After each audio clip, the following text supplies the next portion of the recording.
በዚህ በአብይ ጾም ልንጸልያቸው ልናነባቸው የሚገቡ ዋና ዋና መጻሕፍት፣ አንደኛ ድርሳነ ማህያዊ። ሁላችሁም እንደምታውቁት ድርሳነ ማህያዊን ከ36ቱ ቅዱሳን አንስት ኤልሳቤጥ፣ ቤርዜዲና ሜልቴዳ የሚባሉ ቅዱሳን አንስት ናቸው የደረሱት። መድኃኔዓለም ኢየሱስ ክርስቶስ የሕማሙን ነገር አመልክቷቸው ማለት ነው። በሰባቱ ቀናት የተከፈለ የጸሎት መጽሐፍ ነው። እጅግ በጣም ጠቃሚ መጽሐፍ ነው። ልታነቡት ይገባል። ቃል ኪዳኑም ምን ይላል መሰላችሁ? በየወሩ በ27 በወር አንድ ጊዜ የጸለየውን በቀኝ በኩል የተሰቀለውን ወንበዴ የፈያታዊ ዘየማንን ጸጋና በረከት ያገኛል ይላል።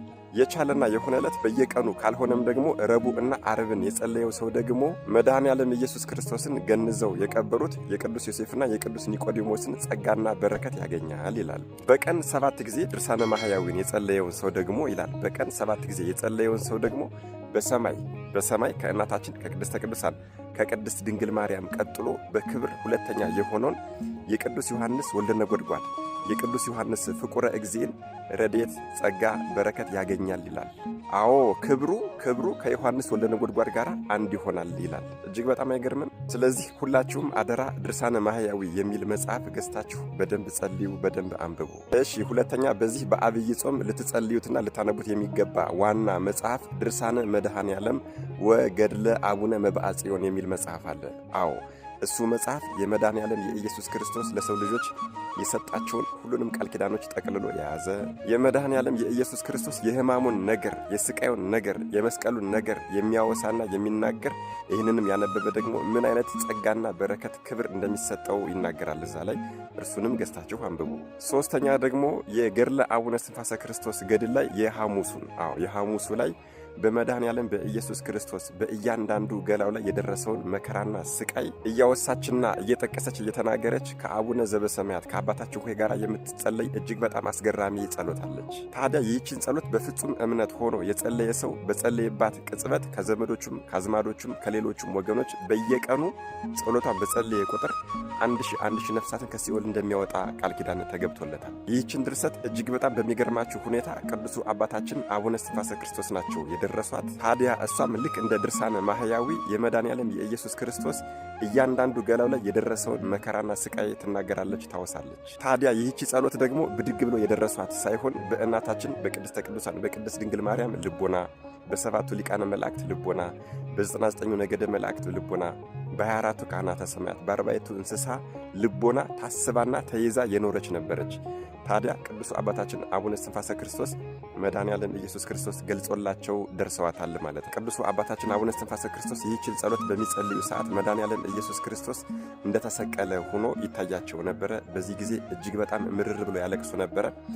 ሶስቱ ቅዱሳን ደናግላን ቤርዜዲ፣ ሜልቴዳና ኤልሳቤጥም ይገለጹላቸውና ያጽናኗቸው ነበረ።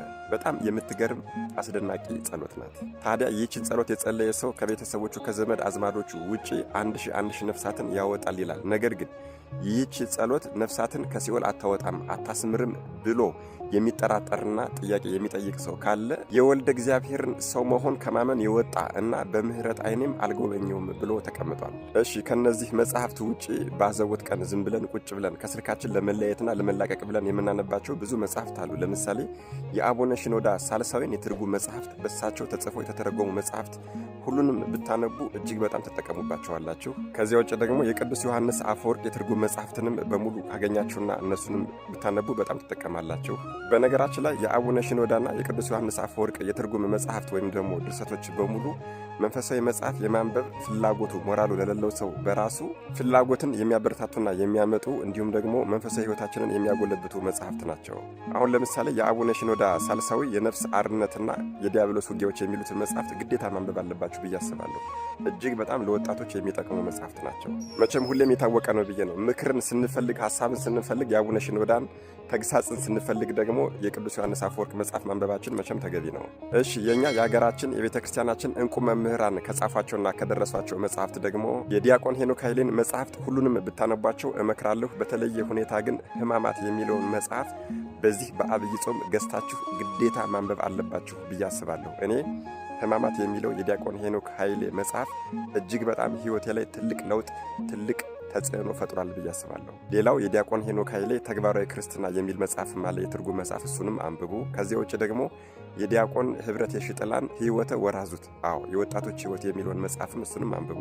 አሁን በቅርቡ የወጣ የዲያቆን ዮሐንስም ደግሞ መጽሔተ ወራዙት የሚል እጅግ በጣም አስደናቂ መጽሐፍ አለ፣ እሱንም አንብቡት። በሚቀጥለው ደግሞ በዚህ በአብይ ጾም ቻሌንጅ ያደርጉናል ይሞግቱናል ብዬ የማስባቸውን መጽሐፍት ጠቅስላችኋለሁ። እናንተ ደግሞ በኮሜንት ሴክሽን ይሄ መጽሐፍ ጠቅሞኛል፣ ይሄ መጽሐፍ ህይወቴን ለውጦልኛል፣ በጣም ጥሩ መጽሐፍ ነው የምትሉትን ትነግሩናላችሁ ማለት ነው። እኛም ገዝተን ወይም ደግሞ ፈልገን እናነበዋለን ማለት ነው። ይሄ ቪዲዮ ለሁሉም ሰው እንዲዳረስ የበኩላችሁን አስተዋጽኦ አድርጉ እላለሁ። ለቤቱ አዲስ ሆናችሁ ፎሎ ማድረግ እንዳይረሳ።